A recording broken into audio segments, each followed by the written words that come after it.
You ate a bit of radish, I think, Also, no, sorry, Mr. Yeah, and it never reoccurred after that. And the Beis Yosef lived till he was a Zokin. He lived until his 90s, you know. I think quite into his 90s also. He was a big Zokin when he was Nifter, the Beis Yosef. You know, he wrote the Shulchan Aruch when he was already very old, when he was late 80s. That's when he started writing the Shulchan Aruch. And he wrote it up in Beria, not here in Sfas. In Beria. He had a place, a dira in Beria, the Beis Yosef. And the reason he did that was because it was quiet up there, and in Sfas he was the Rav, and he had all these questions and going all the time. So he found a great rabbi to be a deputy that time, and he went up there, and he lived up there for a couple of years, and he wrote the Shulchan Aruch, the Beis Yosef. Upon him, I saw the question, what is going on around here with this Ma'aseh? You know, very strange business.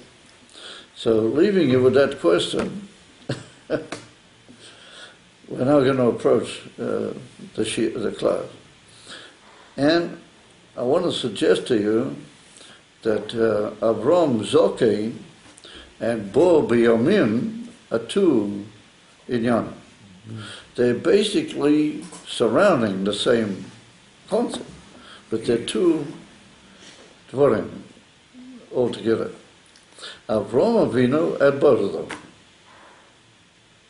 And we could maybe say that because Avram Avinu gave the koyak, then most Yidden who are his descendants also can and have those two mileage.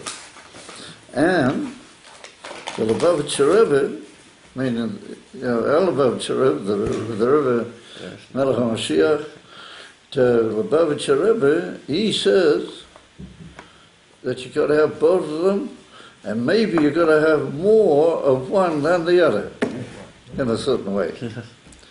And so here we go.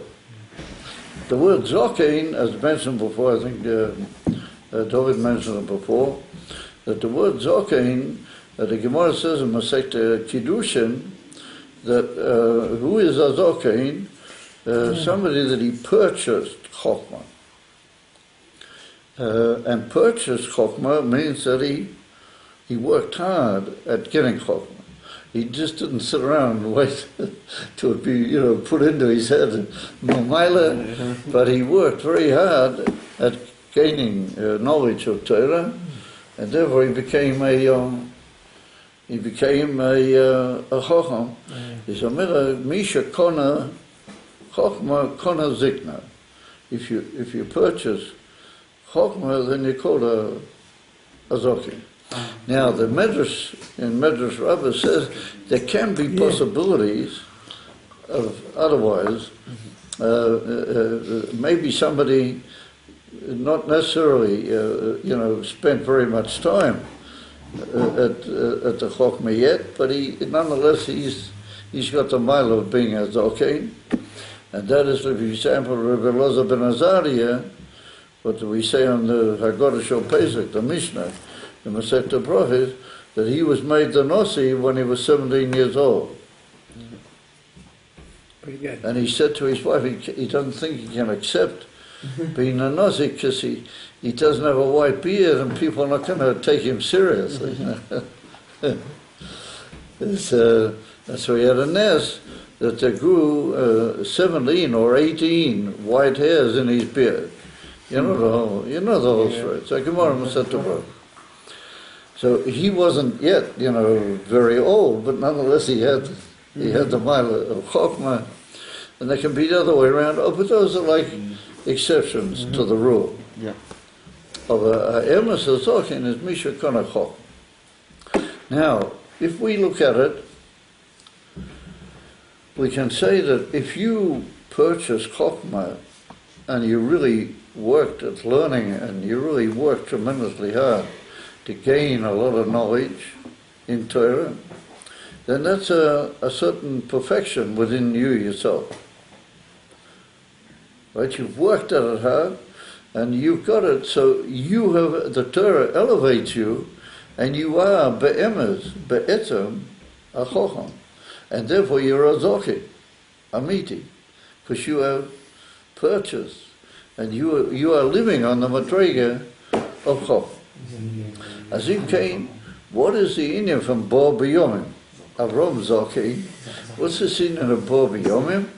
So the Alter Rebbe brings down in Torah, in the second Maimon, not the first Maimon, but in the second Maimon, the Alter Rebbe brings down a quote from the Zohar Kodesh, and the main quote is not in this week's Seder, it's way over in Pasha V'Yechi. But everybody knows there's a heck of a lot of Zohar in Pasha V'Yechi. It's one of the biggest Seders in the whole Zohar. Really? Yeah. It's over there in Pasha V'Yechi. The Zohar says that Bo B'Yomim is referring to keeping mitzvahs. Huh.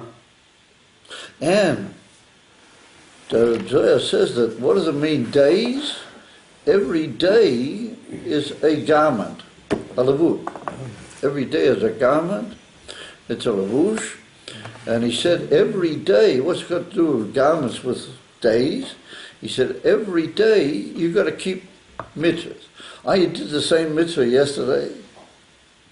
Yeah? Well, you have to do it again today. You've got to keep every day as many mitzvahs as possible, because when you do a mitzvah, you gain a garment. And if you miss out on a mitzvah, then you miss out on the garment. On what? Garment. You don't have it. Levush. You don't have it. And Avraham Avinu, he was bo b'yomim. Yom means a day of doing a mitzvah and getting a levush. Avraham Avinu went into all the possible days, and he never missed one opportunity, and he never missed a levush. He had all the levushim that he could possibly have, and that's what it means, bo b'yomim. As he came to Fida Zoya, that's another tremendous milah in Avraham Avinu, that he's also into mitzvah. Not just learning Torah, but he's also into mitzvah. You'll ask the kasha, he was before Matan Torah. What?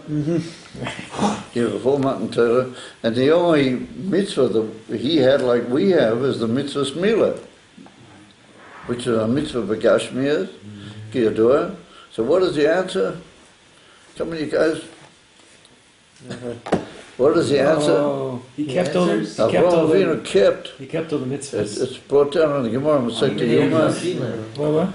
He kept all the The mitzvahs. Gemara says, and also it's a Mishnah at the end of Kiddushin. It's actually mentioned in the Mishnah that Avraham Avinu kept all of the Torah, not just he learned, he kept all of the Torah even before it was given. Yeah.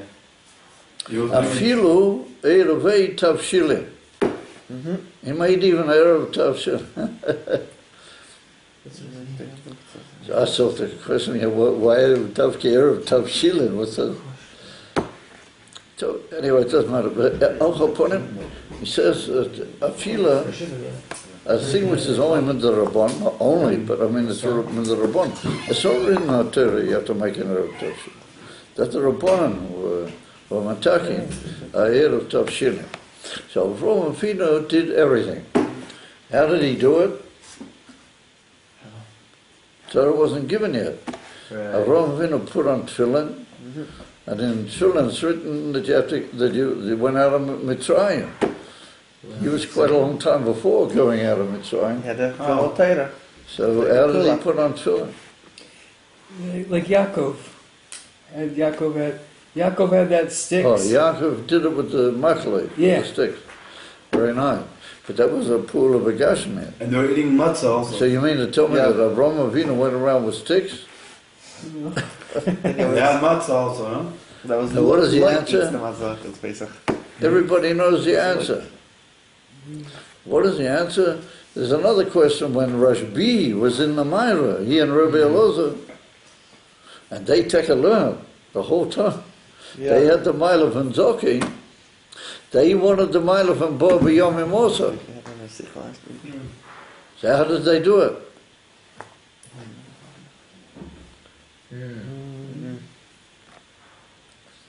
The Alter Rebbe writes in Pasha Shmini, in Lakutei Torah, the Alter Rebbe writes that they were Makayim all the mitzvahs in Ruchnias.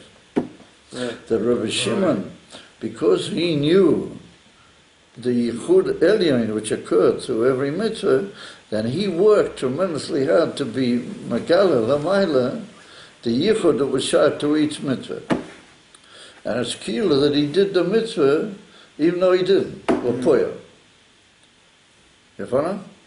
For example, in the Mara they didn't have a sukkah. Right. And they didn't have matzahs. Yet nonetheless, Rabbi Shimon was Makayim, all these inyonim, and Rabbi Elazar, they were Makayim, all the inyonim. So it puts down Avraham Avinu was the same, on the same even as Rabbi Shimon, and he knew what were all the. I saw the question, how did he know that? All the spiritual. Yeah. Because he learned it, from Shem Ve'eber, he learned it from those who were before him, from Noah, from all the people. They'd passed all these things down over the generation.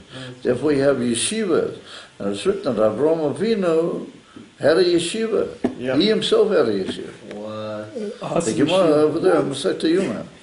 So that he had a yeshiva. So Avraham Avinu, that's Avraham Avinu was a big Rosh Yeshiva. Yeah. And how and how did he? So you guys like to learn Avraham Avinu's yeshiva. It's the best yeshiva in the world. Mashiach is coming, boy. Anything can happen. He's definitely the first Chabad. So, Avraham Avinu kept all the mitzvahs, and he kept them so exactly that he didn't miss. And he had all the levushim that he could possibly have. He never missed on one levush. So I thought the shadow, what do you need levushim for? I mean, the neshama needs garments. I mean, the neshama's cold. I mean, it's a bit of a dry cocktail today. There's no rain, but it's cold. It's meant on levushim, like what? Like the neshama doesn't need levush. What, like a kapata levush? Like what does it mean by all the levushim? Like he was wearing kapata, wearing a jacket, wearing every type of kapata in the world. That's what it means. He's wearing mitzvahs. All the mitzvahs. I wonder what it means by all the levushim. Yeah, but what does the neshama need? What is her union and having levushim? It's obviously not for the body. It's for the neshama. So the Alter Rebbe explains in Torah, in this week's parsha, that when you go up from this world, you go to Gan Eden. All of us here, all these guys here for sure. Straight up, right? This is the and week. you come into Gan Eden. What do you meet with all of a sudden in Gan Eden? There's a big problem. Not the problem is that they don't want to bring you in. That's never going to be the problem. They'll want to bring you in, that's okay. What is the problem? That in Gan Eden, there's a gila of what's called Mahus Elikut.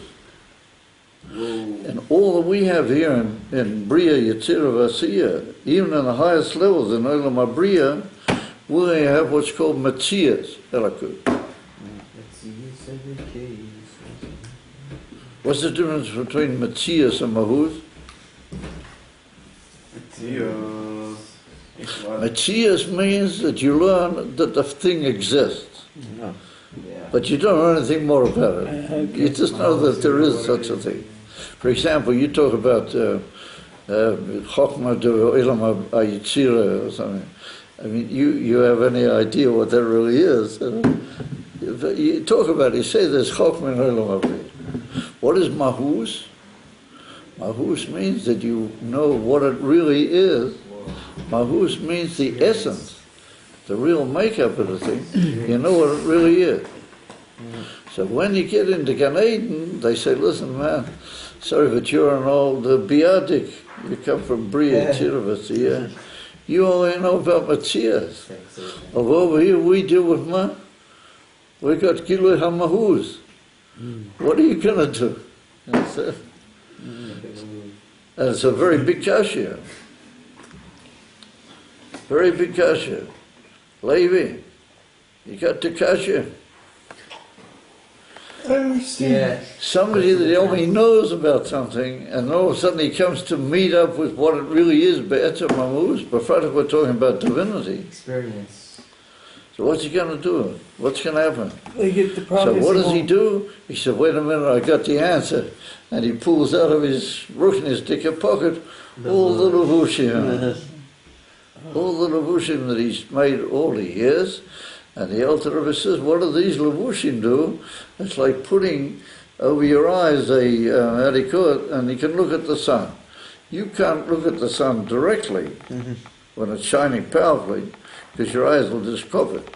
But if you put a lavush over your eyes, then you can look at the sun. Right. So he said, these levushim that you've gained all the years, they're going to be like one huge collection. And they're going to get together, and when you look through that, then you'll be able to see the mahuz, and you'll be able to take it. Because it'll come to you not so powerfully as it really is, but it won't change, but it'll come to you for mahuz, because the mitzvahs are the same thing. They're also from the Eibishter. But they've been made in such a way that they're a beautiful lavush. Hashem made it in such a way that they're a beautiful lavush between you and the Etzem Gilui in Gan. That's a tremendous thing. That's an amazing thing. Avraham Avinu never missed on one. And the Zohar Kodesh says that you should be careful and do the best you can, that you don't miss out on a lavush. One day. Well, I would have thought somebody would have fallen off his chair or something. That's a pretty big that's a pretty big task. I mean, he's standing up. You know, not to miss on one lavush. How did he not miss one? Pretty powerful stuff. Anyway, I'm not going to drop your bomb. Comes along Siddur, and the Rebbe stresses it in the Sikha that I mentioned. And they say, Im Kain, what's the meaning of mitzvahs? Mitzvahs is doing something outside yourself, not zokeh. Zokeh means you're building your own self up with Elikus and with Torah, but you're building up your own till you become a zaken. You're old and you're developed in it. Yeah. And what does it mean, Bobby? You do a mitzvah in the world outside yourself. So emes, you get for that a tremendous reward. And what is that? You get a lavush, so that when you go into the Olam HaElyon in Gan Eden, you have all these lavush, and you'll be able to look at mahuz, and you'll be able to meet up with the Eibishter, and with all the big neshomas in Gan Eden and everything. It's going to be tremendous for you. And who knows what an amazing chesed and gift that is from Hashem. But is that the Ikar? No. Excuse the policy question, but is that the Ikar? Can't be. He don't only what. He said he's fed up, he doesn't. No, I said it can't be. It can't be. It can't be the Ikar. What did he say? He said it can't be right? Dicker. Why can't it be? It can't be the Ikar. Oh, Because he's saying at it. least he's going somewhere. He said it can't be the Ikar. Why? It can't be the Ikar for words. Because if we look in Tanya and we look in the Midrash and we find what did the Eibishter want when he created the world? Nisava HaKadosh Baruch Hu liyes loi dira b'taktoin. Are you mentioned? You're not mentioned. He doesn't mention you. He just says he wanted. A taiva means, like the Alter Rebbe said, of a taiva's kankashia. It's tainu go'ina pnimi v'atzmi inside the lakus. We don't know. Nobody knows the heck what it is. And he says, I want to have a dira b'taktoin. Okay. Hey, what about the man? What about man? So man is only a screw to bring about dira b'taktain. As I can't tell you. Doesn't mention man. Doesn't say, oh, I created man, and he did. It's just understood that who's going to make the dira? A Kodesh Baruch Hu can make it himself, no problem. He wants a dira. A lot of people build their own diras, you know. You want a dira, but Taktain, build it. What's the problem? That's just moving by the way that man is supposed to make the dira. If you're devoted to making a dira, but Taktain, are you working for yourself?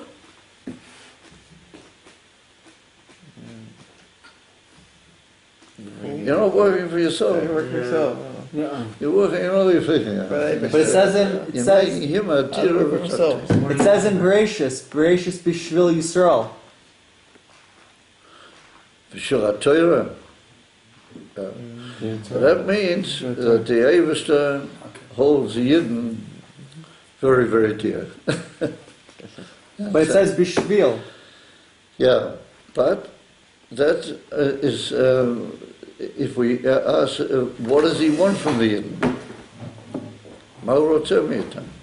Okay, so it's for the sake of the Yidden. I mean, you have a good point. But what I'm saying is, he's got the Yidden. What does Hashem want from the Yidden? What are they supposed to be doing? He doesn't just want them, and that's it. Why not? He can say, well, I'll sit around under a tree, just have a good life. I say, Ebershah wanted me, A dira b'taktonim. Oh, he had in mind that the Yidden are very, very important, and they're very key to the whole thing. Levi, what happened? You run away and leave us. You didn't know the key? They're very key to the whole thing. Because they got something to do. And that something to do is not there in him. He couldn't have taken anybody else. That's basically what that meant. Even though it means other things also. But, for the purpose of our discussion right now, he couldn't have taken anybody else. Nobody would be able to do that. Is to live their whole life only for the sake of building a dira for Hashem. It comes out that when you do a mitzvah, what is the ikar in the mitzvah? Is the ikar in the mitzvah that you are achieving something in this world and making it more ready to be a dira, or are you earning a nice lavush in Gan Eden? But Malachim are very bottle. Why can't they do it? Malachim? They're very bottle. Yeah, Malachim are very bottle, but they don't make any dira for the Eibishter. And that's what he said, Krum Yetzahora Yesh Bein Nechem and the Ganze. The Malachim don't fit the bill. Malachim don't fit the bill. Because the Yidden have all the Nisyonas, and yet nonetheless they make it. Anyway, so I sought the question, what is going on here? What is happening? I've got like a Ika with a tafel, you follow? Yeah. And you are tafel. It's tremendous what you're going to get. And you're making yourself all these levushim, and you're going to be in Gan Eden when they consider this. Yeah. And yet, nonetheless, the Avis just says, I'm sorry, I wanted a dira b'taktoinim. Fini. Nobody else, I wanted. Remember, your holiness to work for me. So, the Yidden are the big time. They're the ones. But the ultimate purpose is to work for me. Now, can you take a completely different view?